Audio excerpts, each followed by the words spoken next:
Greetings and welcome to the 2022 Jane Addams Peace Association Children's Book Awards.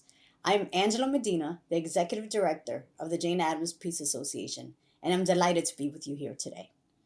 The Jane Addams Peace Association's mission is to deepen the understanding of peace and justice for children and their adults through reflection, dialogue, and social action.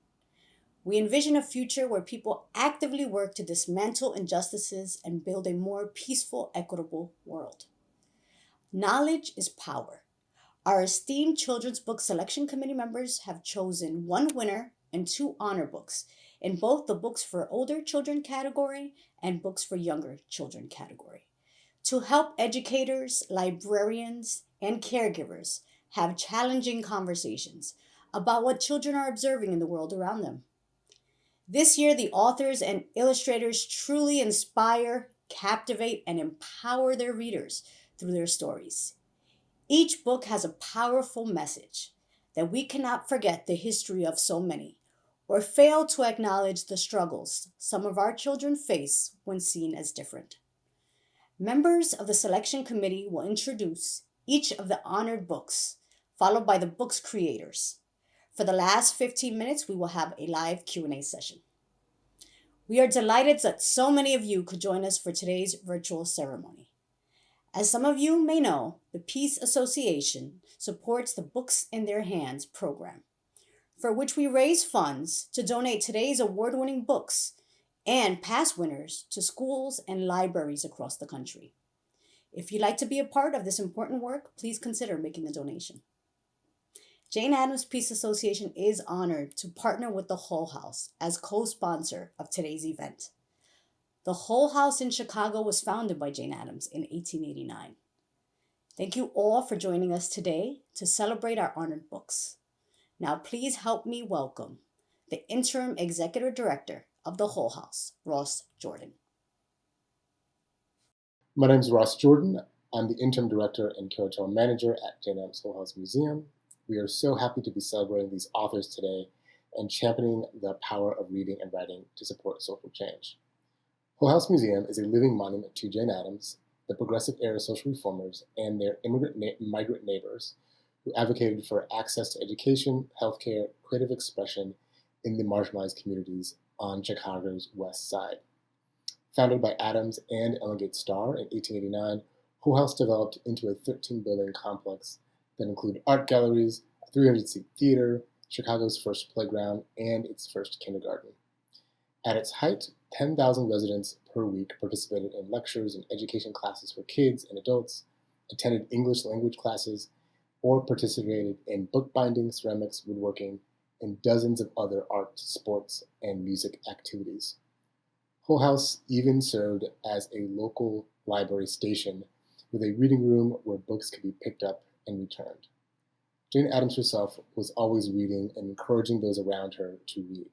She was also a prolific writer, completing 11 books that advocated for peace and democratic ideals. For this work, Addams became the first American woman awarded the Nobel Peace Prize in 1931. Today, the Hull-House Museum is happy to partner with Chicago Public Libraries, inspired by the Jane Addams Peace Association book selections. We are amplifying youth and community voices and sharing the legacy of Hull-House with thousands of Chicagoans. I want to welcome Lori Frumpkin from Chicago Public Library's Children and Family Services. Hello, my name is Lori Frumpkin, and I am a part of the Children's Services and Family Engagement Department of Chicago Public Library. I am so excited to be a part of this special event, and I am also thrilled that Chicago Public Library is joining with Jane Addams Hull-House Museum and the Jane Addams Peace Association to work towards the joint mission of supporting and empowering communities. We understand the power of books to teach us important lessons, connect us with others, and inspire us to shape our own stories. Chicago Public Library has 81 branches in neighborhoods throughout the city, and in each of these communities, children and people of all ages use the library to read, learn, and engage with one another.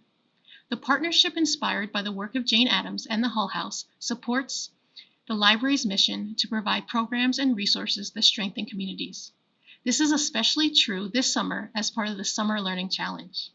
Chicago Public Library is proud to feature and share the important books selected by the Jane Addams Children's Book Award, and we are honored to learn from and work together to continue the legacy of Jane Addams.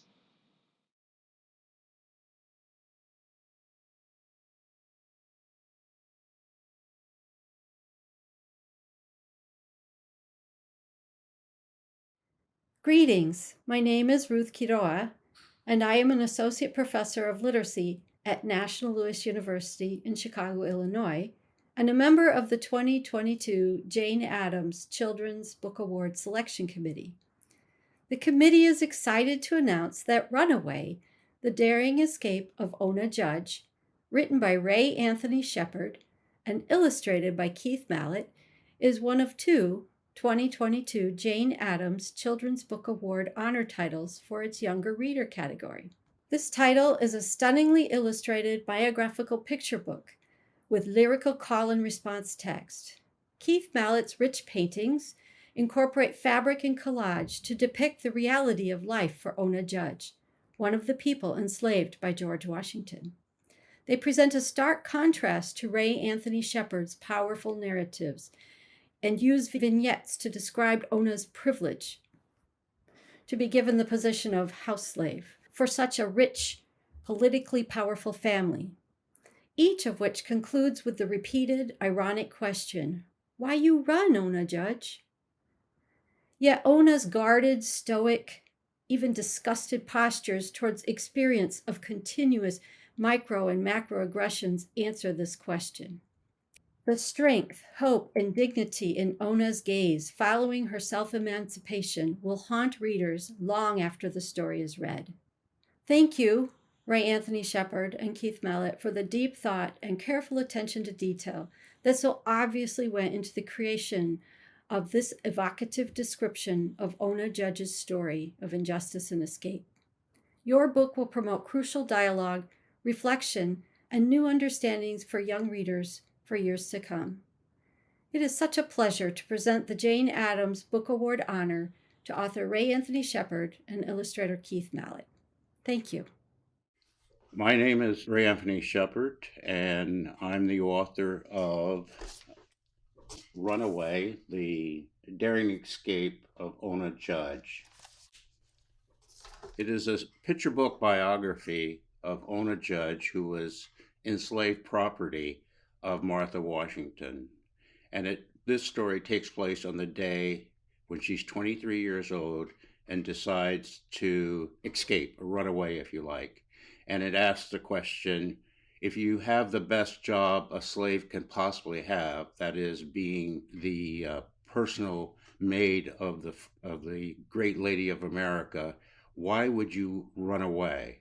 And so throughout the story, it raises the question, why did you run away, Ona Judge? Ona Judge, why did you run? Ona, after 23 years of being enslaved, left the president's house in Philadelphia and made her way to Portsmouth, New Hampshire. She chose the hardscrabble life of a fugitive rather than remain an enslaved property of the most important couple in America. I discovered this story when I was visiting my youngest daughter, who was studying in Philadelphia, and we made a visit to the president's house, the site of the president's house.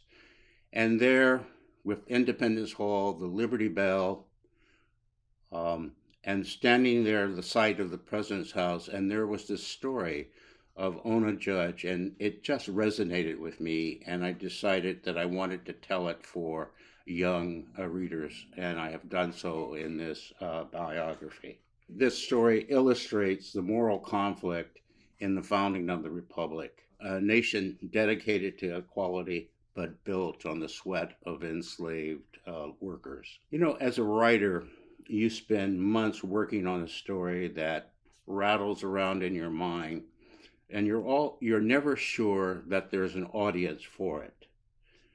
And so I'm grateful to the Jane Addams Peace Association for finding this book worthy of the honor of being an honor book. Very much appreciated. I would like to especially thank Keith Mallett, who's the illustrator. His stunning illustrations give a visual interpretation of Ona's story. And a special thanks to Grace Kendall, my editor at Farrar, Straus and Girard, for her confidence in this story and the way that I wanted to tell it. And again, my sincere thanks to the Jane Addams the Selection Committee for this honor. Thank you very much. Hi, I'm Keith Mallett. I would like to thank the Jane Addams Children's Book Award Committee for honoring Runaway, the daring escape of Ona Judge, with this prestigious award. I would also like to thank the publisher, Farrar, Straus and Giroux, for inviting me to participate in the making of the book. A very special thanks to Grace Kendall and Aram Kim for their immeasurable help and guidance in bringing Ona's remarkable story to life. And of course, I would like to thank the author, Ray Anthony Shepard, for creating such a deeply moving work, one in which he so vividly captures what it truly means to be free. There was a great deal of research involved in visually crafting Ona's journey. All the costumes, the dresses, hats, women's shoes, and men's attire needed to historically reflect the colonial era. Even small details like plates, cups, and cutlery had to be accurately depicted. But it was through Ona's emotions that I most wanted to connect with the reader. I wanted Ona's sadness to be palpable. As the book progresses, the color palette grows deeper and darker until Ona, hiding in a basement with other escaped slaves, is literally ensconced in blackness. It is not until she is on a ship headed towards imminent freedom that the clouds part, the sun breaks through, and we can finally see Ona smile. Thank you.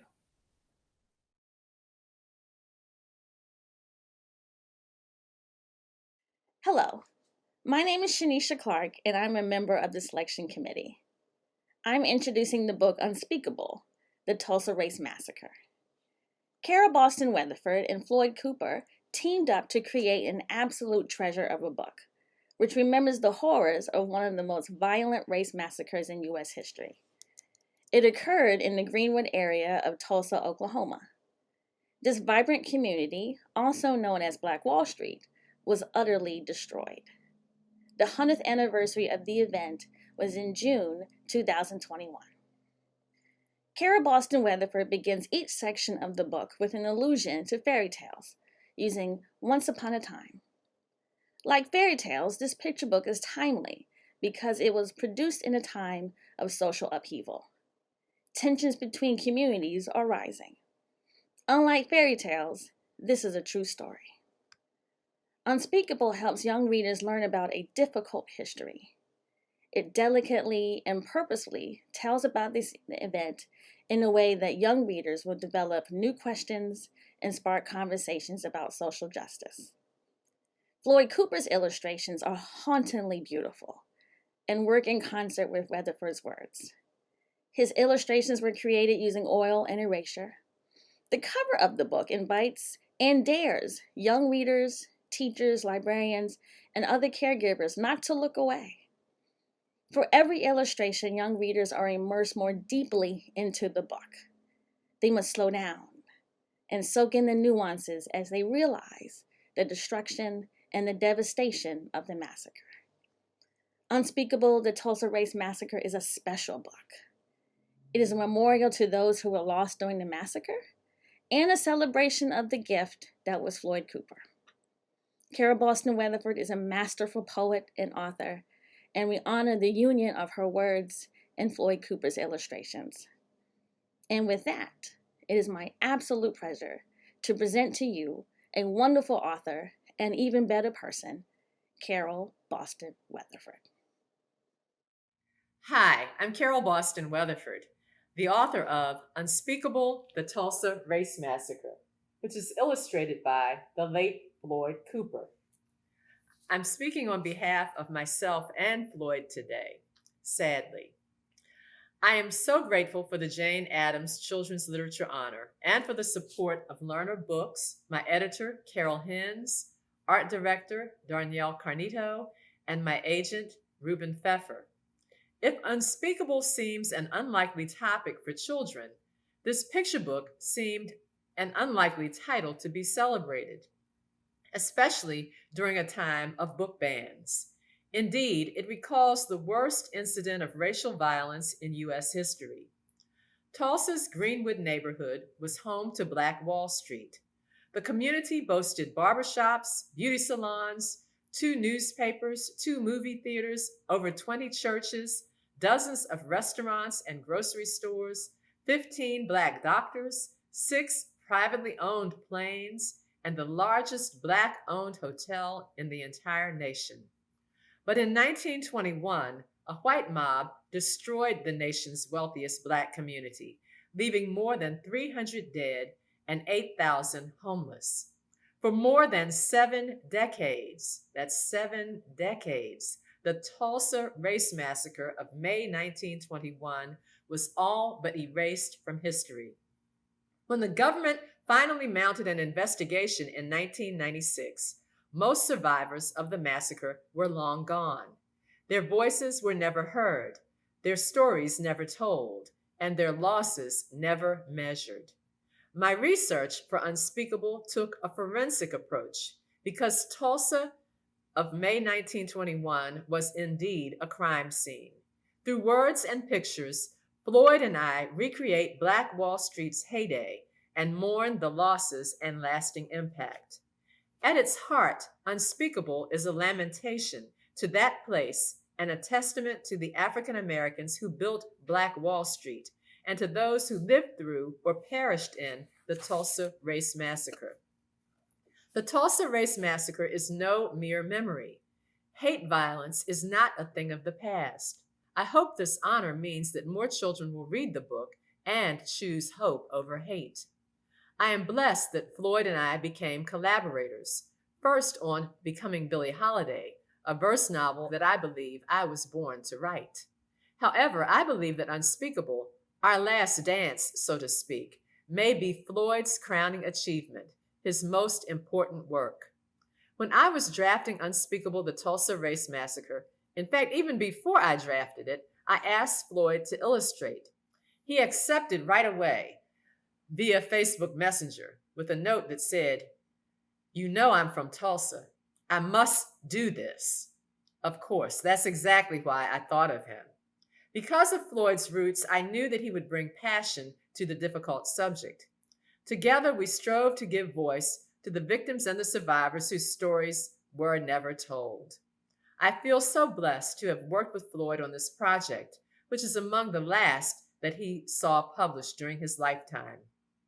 I heard that Floyd holed himself up in the studio for hours working on Unspeakable. I did not know, though, until reading Floyd's note for the back matter, that his own grandfather survived the 1921 massacre and had shared his recollections with Floyd when he was a boy. Floyd poured Grandpa Williams' memories into this work.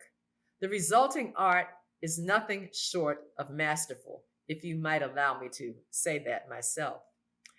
The Tulsa Race Massacre may well be the truth that Floyd Cooper was meant to bring to light, and Unspeakable, the legacy that he was born to leave us all.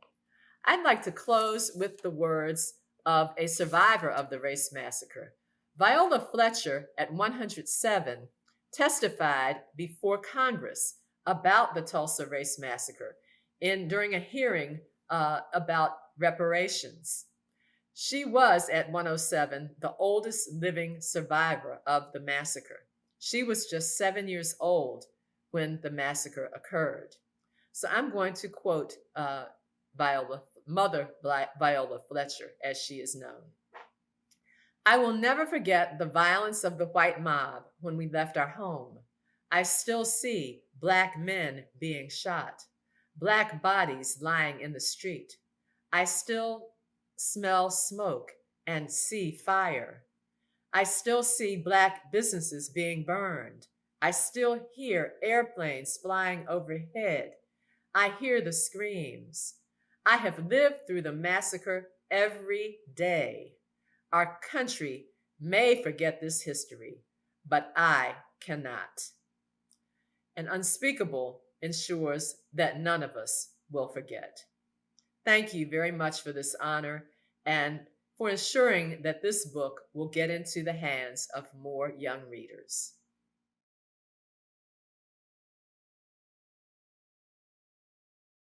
Hi, my name is Jong-sun Wee. I am a member of the 2022 Jane Addams Children's Book Award Selection Committee. The committee is excited to announce that Strong as Fire, Fierce as Flame, written by Spriya Kalkar, is one of 2 honor books for the older reader category this year.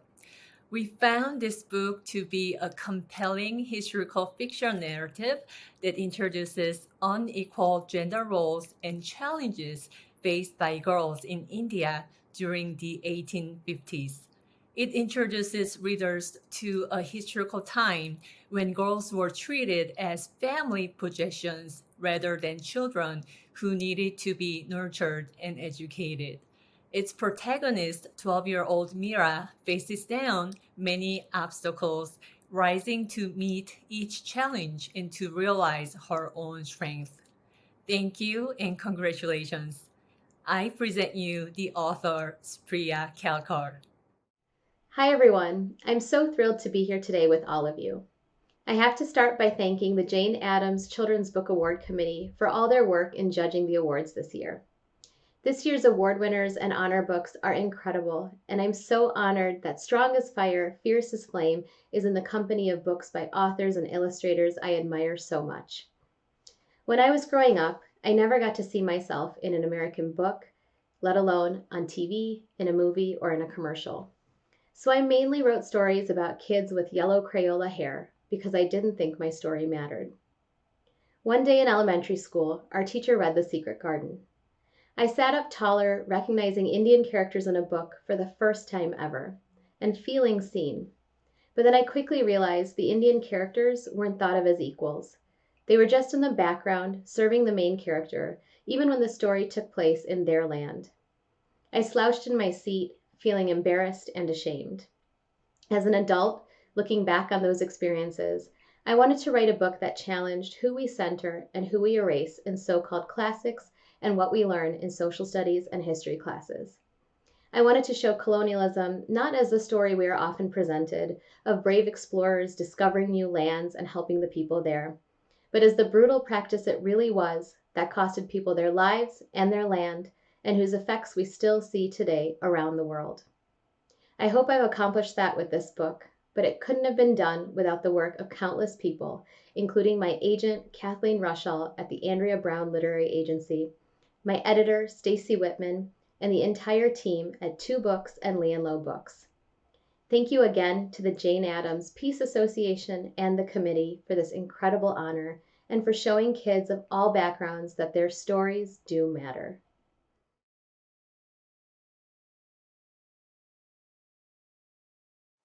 Hola, hello.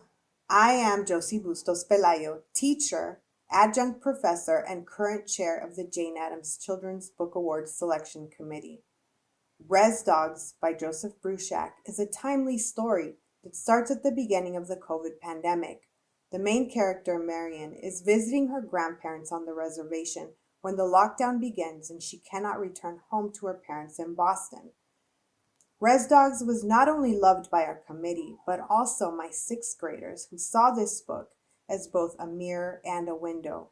For example, when Marion has a class project that requires her to share her story, she states that she didn't want to make people feel bad, but she also wanted to be honest.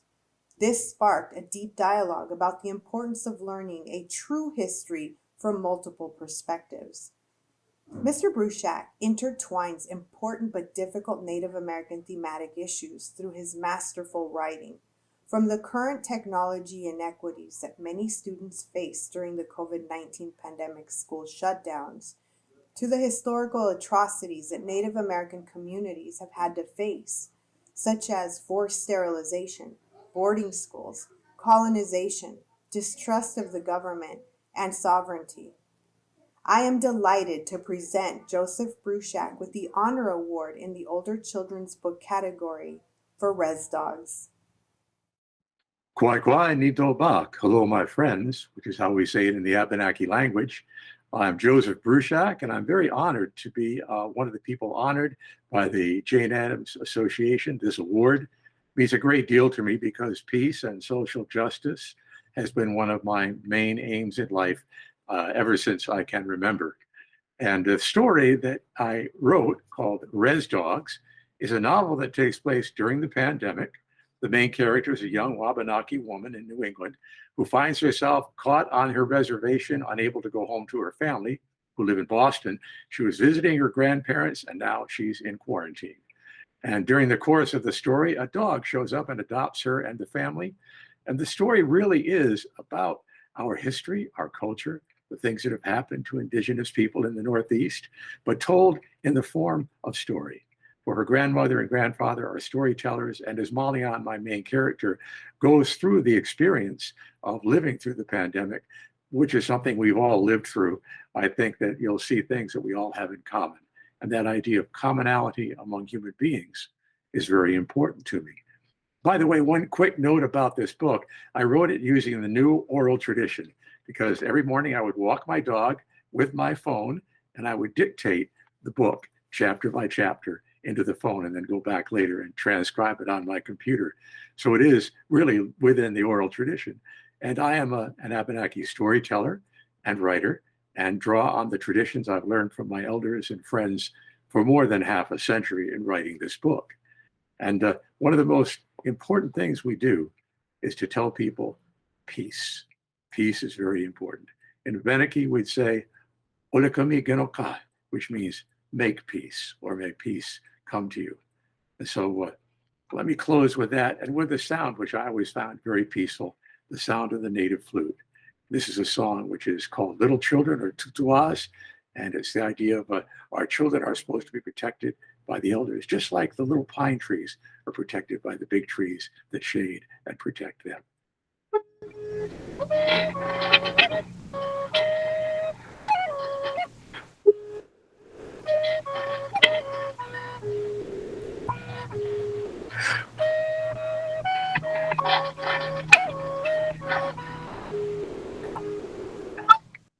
Thank you for listening to me, my friends. May you walk in peace.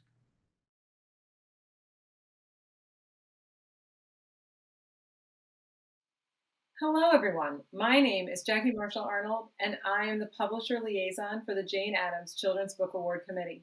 I am so excited to share our 2022 Jane Addams Children's Picture Book Award winner, Shirley Chisholm Dared, by Alicia Williams and April Harrison, published by Ann Schwartz Books. This book focuses on an outspoken little girl who never stopped asking questions, stood her ground, pushed the boundaries of what was proper, and grew up to be the trailblazing Shirley Chisholm.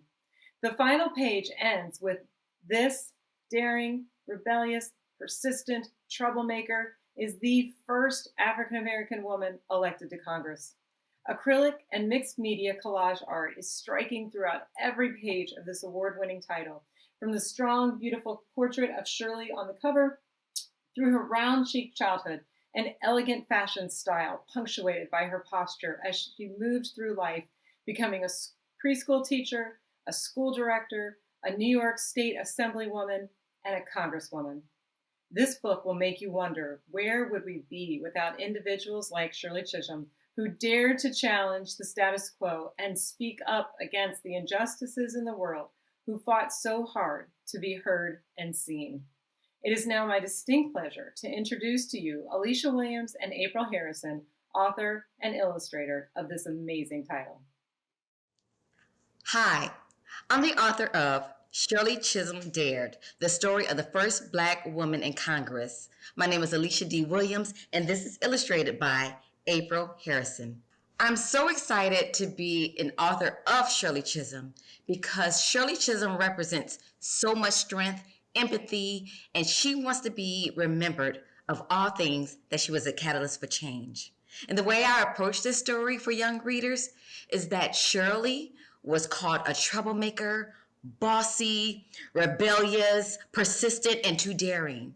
And as an educator, I've been around in classrooms where little people who asked way too many questions like Shirley was demonized or were called troublemakers or bossy. And all of these negative labels seem to be confining to them. And through Shirley, I wanted our young readers to look at themselves or see a lens of being bossy, being asking way too many questions, being a troublemaker, being persistent, rebellious are amazing traits. So I love for them to flip that narrative around and say, Shirley Chisholm, with those traits, she was a catalyst for change. She watched out for the underdog and she dared to be herself. And I am so glad that Shirley Chisholm Dared is out in the world for you all to enjoy. Receiving the Jane Addams Peace Association Award means a lot because everything that this award represents, the mission, the motto of giving children a platform to have dialogues and reflections, to be change makers, to have empathy, to have respect, all of these are the same traits that Shirley Chisholm had for herself and for her readers and for the people that she represented in the political arena. And what is even more important to me, that this award exists because it amplifies stories where we are encouraging children to be themselves, to see the world in a different way and how they can have a place and have a voice in it. So I thank you, everyone on the committee who voted for this book and voted for all the books that represent Jane Addams, and for the publisher for choosing this book to bring out in the world, and my agent as well for believing in me in the story, and the illustrator April Harrison for bringing it to life. And I thank you, dear reader, for reading this book and sharing it with the world and your family and friends. Hello, my name is April Harrison, illustrator of Shirley Chisholm Dared. Shirley Chisholm Dared was my first fiction book. So it presented a different set of challenges, mainly learning about this phenomenal woman. I confess I knew very little about her. As the illustrator, it was important for me to create a bossy, fearless, headstrong, and strong-willed little girl right out the gate. Character traits which would carry her through her congressional seat all the way up to her run for the President of the United States of America. Shirley also had an eye for fashion. So to establish her unique style, I created dress patterns by using custom stamps and collage papers. I wanted her wardrobe to stand out from the crowd and catch the eye by using bold patterns and textures. I was a little disappointed that I couldn't put glasses on little Shirley. But doing my research, I was advised that little Shirley didn't begin wearing glasses until her late teens or early 20s. So, nix on the glasses. In each book that I illustrate, I add little treasures, which means something special to me. So I took liberty in showcasing my dad's red and white Chevy in the backdrop of one of the spreads, along with the mural of the tree lady. Quick look, Chevy Tree Lady mural. You can look it up for yourself as well. Her name was Hattie Carthen. As for the cover, it was our intention to show Shirley as the determined, extraordinary, unapologetic, daring, unbought, and unbossed pathmaker that she was. To the amazing writer Alicia D Williams, everyone at Ann Swartz Books, my agent Regina Brooks of Serendipity Inc., my photographer Eli Warren, and Simone from the Shirley Chisholm Foundation. But most of all, I'd like to thank the Jane Addams Peace Association's Award Committee for accepting the assignment and selecting Shirley Chisholm Dared as the 2022 winner in the Books for Young Children category. It couldn't have been a very easy task. There's so many deserving books out there to choose from. Your recognition is truly appreciated. I thank you, I thank you, I thank you.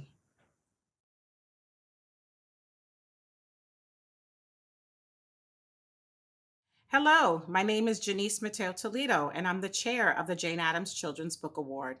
I want to thank all of my fellow committee members for their hard work and dedication this year. Today, I'm honored to present the winner of the Jane Addams Children's Book Award in the category for older readers to How to Find What You're Not Looking For by Vera Heron and Donnie. This historical fiction novel is set in the years after the Loving versus Virginia Supreme Court ruling and references important historical events of the time, including the Vietnam War, Walter Cronkite's nightly news broadcasts, The Summer of Love, and music by Elvis Presley and the Beatles. The story is told from the perspective of Ariel, the sixth grade protagonist. At school, Ariel struggles with dysgraphia and is bullied because she's Jewish. Her sister Leah runs away with Raj, a recently immigrated Indian man, but her family rejects the marriage because Raj is not Jewish. Ariel questions behaviors she deems contradictory and expresses her thoughts through poetry. Throughout the novel, Ariel bravely asks the adults in her world difficult questions that compel them to interrogate their actions and beliefs, demonstrating that activism is not just publicly marching in the streets, but also confronting the everyday acts of racism and anti-Semitism that we often witness within our own families and communities. And now I present Vera Heron and Donnie. First, I want to send heaps of gratitude to all the members of the Jane Addams Children's Book Award Selection Committee for doing this important work, especially during another challenging year. I'm humbled to be in the company of this stunning list of fellow honorees. I also want to give a special shout out to Namrata Tripathi at Kokila and Penguin Young Readers, and Sarah Crow at Pippin Properties for always supporting my work. How to Find What You're Not Looking For is a deeply personal book for me. It's inspired by my own parents' marriage in 1968. This book idea actually started from a conversation I had with my editor a few years ago about the 1967 Loving versus Virginia ruling, which banned all laws against interracial marriage in the U.S. I don't remember why we were talking about it, but it started me thinking more about my parents and what they experienced when they chose to get married. My mother is Jewish, born in the US, and my father is originally from India. I thought about what would have happened if my parents had chosen to marry before the Loving ruling in another state like Virginia. My mother's parents didn't support their engagement at first. My father's parents weren't living at the time, but he was questioned by his siblings. My parents decided to marry anyway and celebrated their 53rd wedding anniversary this year. So I did what I usually do when I have deep thoughts like this. I wrote a book. I didn't want to tell my parents' story exactly, and I also wanted to think more about my own Jewish identity. So I created Ariel, an 11-year-old Jewish girl growing up in Connecticut in 1967, whose older sister falls in love with an Indian college student. In the book, when the couple elopes against their family's wishes, it changes Ariel and the way she connects to the larger world. Over the course of the novel, Ariel experiences anti-Semitism from a bully in school. She also sees how her parents and others react to her sister's fiancé Raj and his Indian background. She thinks about what her sister Leah and Raj are facing and what it means for her to be part of a marginalized community experiencing prejudice but also having white privilege. She sees the violence around her with the Vietnam War and Dr. King's assassination and racial protests across the country and wonders how peace is attained, both with the conflicts in her own family and in her country. She thinks about how she should stand up against the anti-Semitism she experiences, stand up for Leah and Raj, and tries to understand why her parents don't approve of their marriage. She ultimately learns that peace doesn't always come peacefully. Sometimes there is pain and conflict on the road to a more peaceful world, but it's always worth fighting for.